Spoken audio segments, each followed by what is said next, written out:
Welcome, it's your boy Google 5. We are back. Welcome, Google World. Today I will be showing you how I changed my emblem, the blue and white standard BMW emblem, to a black and white carbon. Nice emblem. Also, I'll be showing you how I swapped out and then added, oh, I didn't really swap out, I just added a European license with Google 5 on it. So here's the process of me actually taking my emblem out. I use a credit card as a buffer. I use my knife to pry it off. It has two prongs at your left and right, which would be your 9 o'clock and your 3 o'clock. This is the end result. Black and gray carbon fiber look.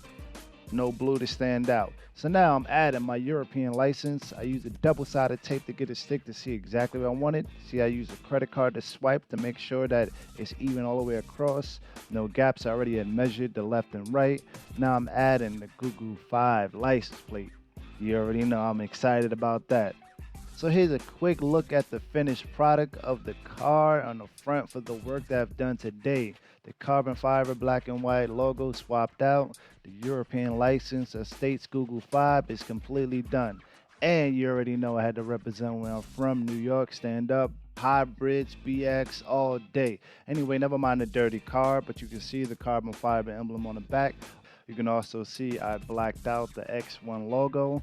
I actually blacked out all the logos on my card, so if we spin around to the side, you can see the X drive has also been blacked out.